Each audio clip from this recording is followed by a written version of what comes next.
Hello and welcome to this week's episode of Taking Care of Business. And whilst it might be 43 degrees outside, it's absolutely freezing in this room at the moment.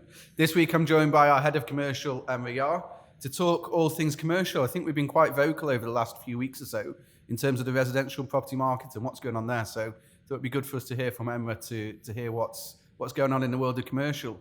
And to kick things off, one thing we have said over the last few weeks a couple of times on the secondary market is the fact that at the start of July, it felt when the school holidays kicked in, everyone left Dubai and there was a slowdown a little bit in the market. And then the last couple of weeks, it's got a bit busier again. So how's the world of commercial? Is it affected in the same way? Is it different? We have slowed down slightly. I think it's quite traditional for Dubai. Once the schools shut for summer, residential, commercial, everything kind of slows down. A lot of decision makers are away. Families are all away on their holidays. So it's a slight drop, but we're still obviously quite busy. Transactions still happening. And we are expecting, obviously, once the schools open in September, to be back to full steam. I think already, from our point of view, the metrics we look at, leads coming in, viewings, applicants on the system, visits to the websites, engagement over social media, even in the last 10 to 14 days as a company wide, we've seen an improvement. But then even if you go out to the roads and the restaurants and cafes, they do seem a lot busier. So I think it is a Dubai wide thing. What I would say is on the commercial side, like the residential side, there's year on year growth. So maybe it's something that the market is impacted, but less so as we go on through the years. So taking it back then to pre-summer, what have we seen in commercial so far this year? We've been incredibly busy, same as on the residential side. Prices increasing month on month, especially for what we would call A-grade buildings, commercial term for you. And in like prime locations, we've seen an incredible increase in sales prices and in the rental prices as well. So we're kind of going hand in hand with the residential side of things. Obviously, a lot of demand, a lot of new companies entering the market as well. Well, I think the first half of this year is the busiest half on record, if I'm not wrong, for new company formations in Dubai. Yeah, that's right. I mean, there's a lot of new players entering the market as well, all in different industries. It's not just the existing companies upsizing, but like I said. So this is one thing I was going to ask you. So is there a particular type of company that are coming into the market with all these new company formations? Is it split? What we see in it? I mean, it is kind of split from the experiences we've had and the largest transactions we've done. We've had a lot of like blockchain, crypto, anything kind of to do with tech, basically. We've seen a lot of interest from that side. But again, it's just quite split all over. It does make sense. I think if you read the headlines, Dubai is on a massive push with the digital world, cryptocurrency world at the moment.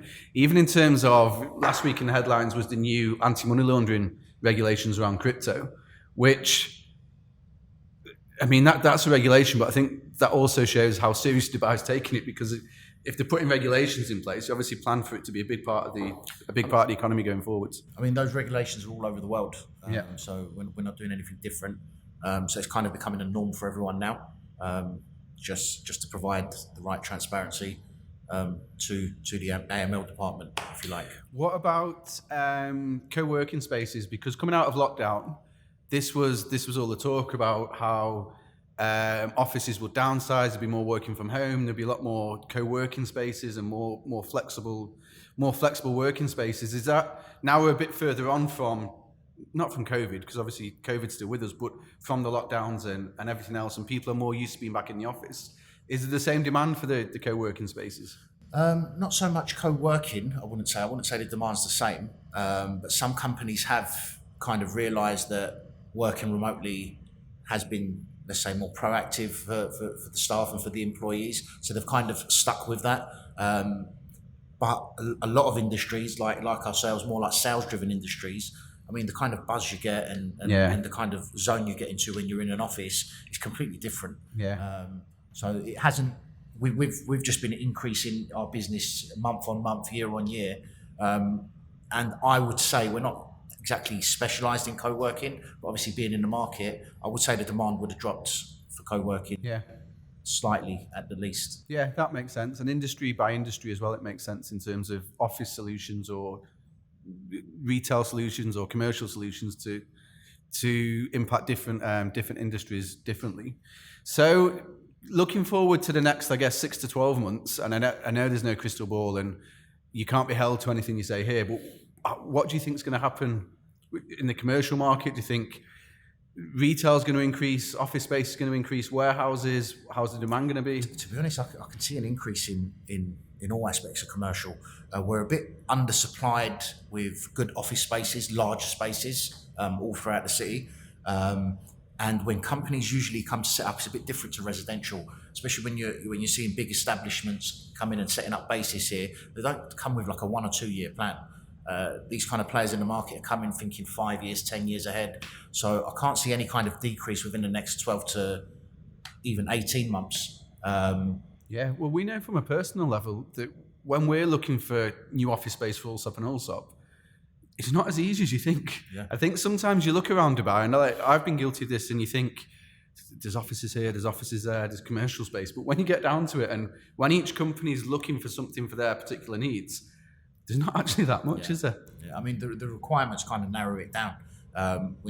Obviously, we're in real estate, we've got a lot of manpower, you need a certain amount of parking space, you need easy access for clients and for agents and employees coming in and out. So there's many aspects to it. It's all good having towers around, but what's suitable for you is is a different question. So then coming into, I know we have covered it before, but just for anyone that might be listening, that we're talking about record amounts ever of company formations. What are the kind of things people need to be looking out for if someone sat there or sat here and they're looking to start a new company in terms of, well, like office space licenses, and what are the key signals or the key things they need to have in mind? I mean, if you're going to start a business or you're going to bring your business from overseas to Dubai, the first thing you'd need to get would be a trade license. That process would be you'd have a name approval, whichever the name of your company would be. An initial approval would be the next step. The only way you get from an initial approval to a full trade license is by renting or buying a commercial space, whether that be a retail or an office. And obviously, once you get to licensing, there's different types of licenses. You have your mainland, which is with the Dubai Economic Department, and you have various free zones from DIFC to DMCC. So depending on the activity of your business, the first thing to decide would be what kind of trade license you're going to obtain. But just to pick up on a point there that's really interesting. So a company can't, I'm trying to find the words. I was going to say can't form itself or can't go through the formation process without either buying or letting a premises. Yeah, I mean, you need some kind of address to be physical on the trade license. I mean, if you're a tech company and you only have like 2-3 employees, you could get a flexi space, you could get like we were saying, a co-working space. Yep. But again, visas would come into it. If you have a certain amount of employees, then you would need a certain amount of square footage on the office, if you like. These are all like aspects to consider. Well, yeah, and without wanting to turn this into kind of pitch for why to use a commercial a commercial real estate broker, you do really need to talk to someone early doors, because for a lot of people's impression, you would go through the company formation, maybe then, okay, I've got my company, now I'm going to look for a premises, now I'm going to do this, and now I'm going to do that. But really, it's at the very start. As soon as you think about like forming a company, you need to think about where you're going to be based, and what premises. Depending on the license you get, it kind of narrows down the locations. You could actually rent an office as well or buy an office. So the planning needs to be quite thorough from beginning to end. It's not just, I'll go and get a trade license today and I'll decide where I'm going to be next week. And then how do people decide what governs what trade license or what type of license a company should have? I mean, the activity on the business, is quite important for the license you're going to go for. Obviously now it's a bit more flexible than it was before, but in free zones you can have 100% ownership or foreign ownership of a company. Certain activities now on mainland, you can have ownerships. If you're opening up a branch for an overseas company, obviously then there's going to be different aspects to consider as well. But definitely it would vary from company to company and the activity that they do. So 100% foreign ownership of companies. Have we seen a large increase in clientele that now own their companies 100%? Yeah, I would. Over the last couple of years, there's definitely been a huge increase of that for sure. It makes sense, doesn't it? Because I know for a fact it's something that puts, just from talking in social circles, it's something that put a lot of people off forming companies, was the fact that they wouldn't be the majority shareholder Yeah, I of mean, the look, company. we've been here a while, so we know it's safe.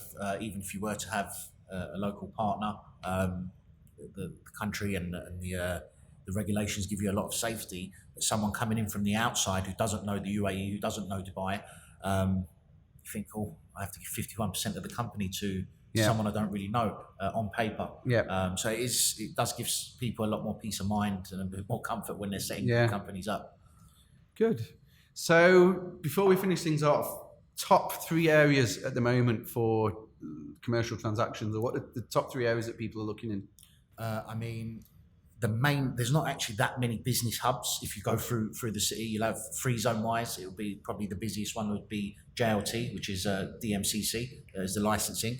DIFC has always been That's a prestigious one, yeah. Yeah, it's a prestigious one. A lot of financial companies down there, so that's always a busy one for us as a company as well. And then when you're looking at mainland, what we'd call licensing with the Dubai Economic Department, it would definitely be Business Bay and along Sheikh Zayed. These are more office spaces. When you go to retail, obviously the scope gets kind of bigger. You have the malls, you have locations again along Sheikh Zayed Road, below residential towers, and then obviously we have a couple of designated industrial areas as well. Free zones being like Jebel Ali, and the mainland for the industrial is going to be like Al Quoz and DIP.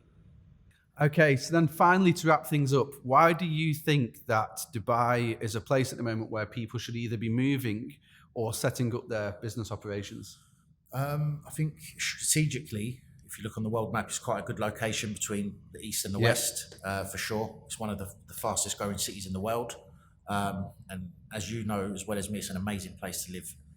So I think they're pretty good reasons to give you a go. It's an amazing place to live, and I think the government and the leadership are so forward thinking in terms of, we touched on digital currencies, but just tech and different ways of doing things in the world. I think it's probably quite an exciting place Couldn't agree more. for people to be. Okay, perfect. Thank you for Emrah for coming on. For me, it's always good to look at the commercial world, because obviously if you've got a thriving commercial sector, if new businesses are coming, if businesses are expanding, it only spells well for the residential real estate sector, but also the economy and the city in general. So it's always good to keep an eye on to see what's going on in the commercial world. And for those people who are looking to set a new business or move the business over here, then get in touch with someone like, again, not to plug Allsop and Allsop, with someone like Emrah or someone else in the market today to dip into their knowledge and to ask a few of the questions for things that you need to know. As always, thanks for listening. Please follow, subscribe, like. Any questions you have on this podcast, on any other podcast or anything in the market, anything you want us to talk about, just let us know. And until then, we'll see you next week. Thank you.